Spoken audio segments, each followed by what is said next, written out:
shooting there. Is he? Did he do anything today? Yeah, no, we practiced non-contact, but he went through everything.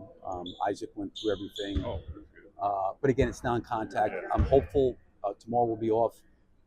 Wednesday would be like a legitimate practice. I'm hopeful all those guys will be in there. Trey went through everything today. The only guy that didn't do anything was two guys. It was Io and Kevin didn't do anything on the court. And Io's got the thumb still? Yeah, he ended up going to see the doctor just to get it looked at and stuff. It's still bothering him after the game, and I'm sure it probably got hit a few more times. So I think they just want to make sure everything's okay. So he ended up going to see the doctor, and Kevin's still doing treatment. Actually, there he is up there right now. Yeah, we saw treatment. that. Yeah. What I know you talked about him yesterday. What's sort of the extent of what Isaac is doing right now?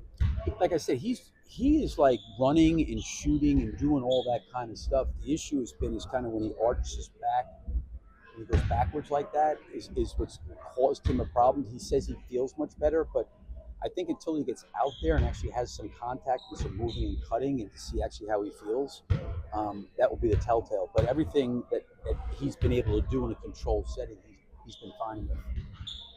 How's the team kind of been responding to the losing streak, maybe compared to what you thought, how they've responded in previous years?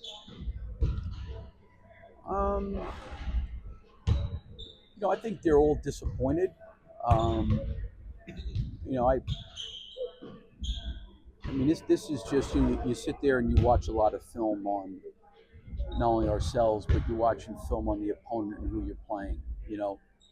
And I get the record, part of it of some of the teams that we've played, but we don't have the luxury to think that those are just wins. Like to beat some of those teams, that we have to play exceptionally well, especially with some of the things that we've had to deal with injury-wise. And even if we didn't have injuries, those games are just hard games for us, and the Brooklyns or New Orleans or Indiana's. Well, I mean, listen, Indiana's got, a bunch of guys in that team that played in the Eastern Conference Finals a year ago. Obviously Golden State's got several guys that, had deep playoff runs. So we don't have this, this luxury, or I call it sometimes like the entitlement of, okay, this team's got a bad, we should just win. So I think the guys understand that all these games are going to be hard for us.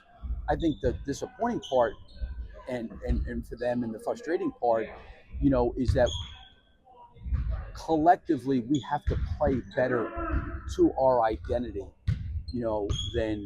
than we have been for, quite honestly, since all these injuries happened. I think I said to Casey before the game, regardless of who's in or out, you still got to be able to hold true. And I get different guys in rotations, different guys getting minutes. You got Emmanuel, you got Lockie, they're up and down from the G League, they're just being dumped in there. Like, I get all that stuff, but you still want to be able to play in a way that's consistent, whether you're fully healthy or not.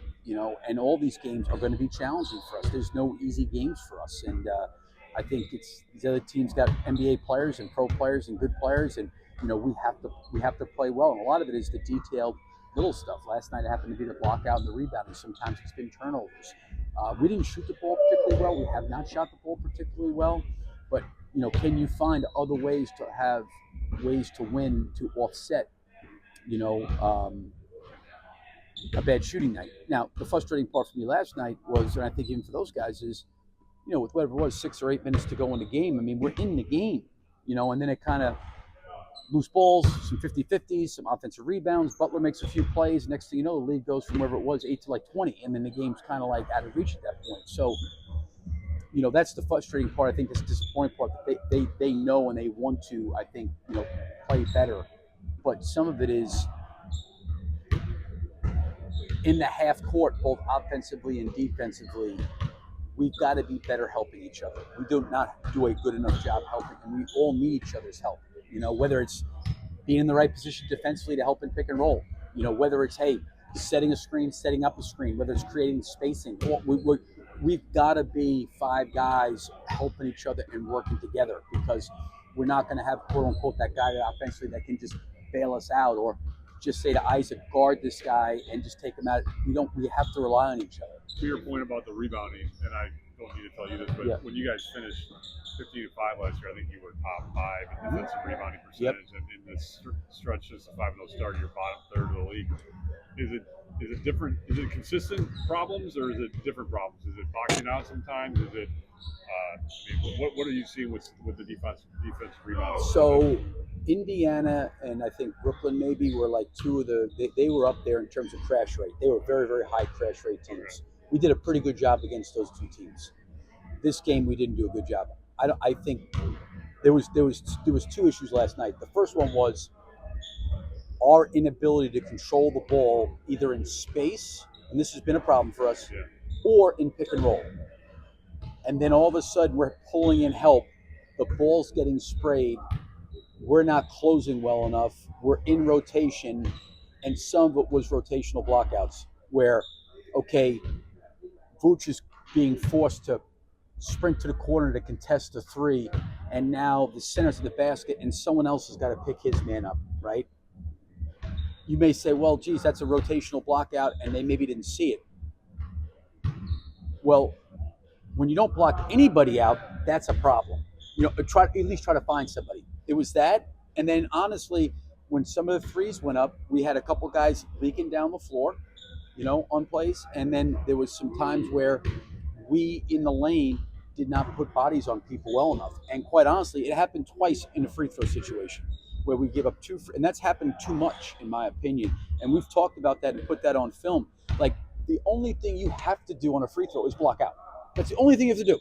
And we've gotten wedged under the rim and pushed under the rim against bigger, stronger people. And sometimes we've just stepped in to go rebound and the ball's maybe gone over our head a little bit and we didn't put a body on somebody. Those are the kind of detailed things that we don't have the luxury. It's hard for us to overcome that. Yeah. It's just we don't have the luxury to be able to overcome that. And especially with a shooting night like we had. Now, going back and looking at the numbers analytically last night, one is those paint running floating shots were down. We had talked about that. That was encouraging. About 40% of our shots were threes, which were good. The last two games, our potential assists and ball movement have been really low, in my opinion, for where it was during the year. But last night it was top 3 in the league. So we did a better job moving. We didn't necessarily shoot it well enough. Right. Some of the turnovers hurt us because they're active with their hands. I think the turnovers maybe were a wash in terms of points off turnovers, both teams. But the big one was what they made from the three-point line and what they got back on second chance opportunities. And that's really, really hard when you shoot the ball like we do. Give up second chance points and they make 23s. It's going to be hard to overcome that. Well, you mentioned the experience on benches like Indiana and Golden State.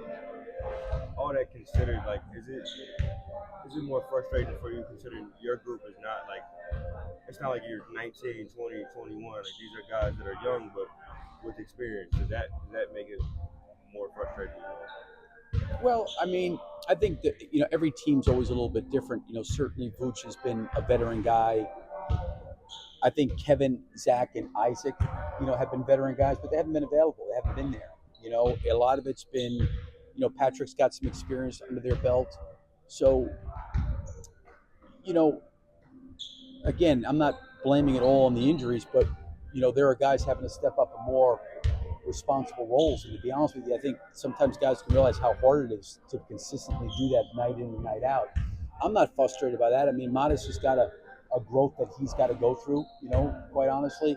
Josh is still young, so to speak. He didn't necessarily have a lot of playoff experience, in Oklahoma City.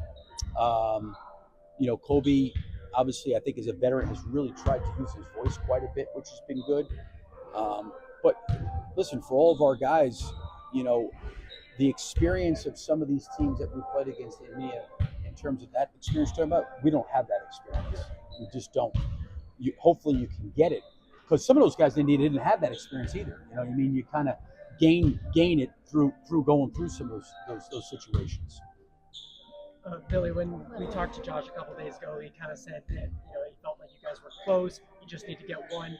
Have you felt like there's been a more increased sense of urgency, and has that made it more difficult to stick to your fundamentals, your principles during this losing streak? I think for us, and I understand what Josh is saying, but I think for us, we've got to be way, way, way more resilient and way, way mentally tougher. And I could see it during the game. The game started, I think Io got a pretty good look on a corner three, missed it. Vooch got another really good look coming down on the trail three. And then there was somebody else got a good look. We missed all three of them. And what ended up happening was, I don't know what they started, 5 for 6 or 5 for 8. Their shots bang, bang, bang. And it's just like, we got to be able to overcome that. You know what I mean? As long as we're generating the right shots, we got to live with the results. But we also got to have some resiliency when we're not making those shots. Or what are the other things we can do to impact the fact that we're not shooting the ball well? And I did think for us a little bit, some of that stuff was deflating. And we got to be mentally strong enough to get over that. Only thing we can control is what kind of shots we generate. And we got to live with the result. But we can control the blockouts. We can control communication on defense. We can control being better in pick and roll coverage. We can control how well we close out. There's a lot of things that we can control that we didn't control. So I get what Josh is saying, but if we're having a tough time offensively, and we've had some really bad shooting nights, quite honestly, that's one of the things I think gets lost in all this. If you look at our shooting numbers those first 6 games compared to where shooting our numbers now are, like, it's a big drop off. Now, maybe we outkicked our coverage the first 6 games, and maybe we're way below where we normally, maybe the average is somewhere in the middle. But the stuff that I just still mentioned is coming again in Charlotte. Can we talk and pick and roll? Can we get back in transition? Can we block out? Can we take care of the basketball? Can we generate good shots? It's coming again, right? So the numbers generally balance themselves out. We probably weren't quite maybe as good as we were shooting the ball the first 6 games, and we're certainly not as bad as we've been here the last several games, somewhere in the middle. But it's the other stuff that we have control over that I think we got to clean up. Thanks a lot, Billy. Yep. We appreciate it. Yep. Thank you, guys. Yep.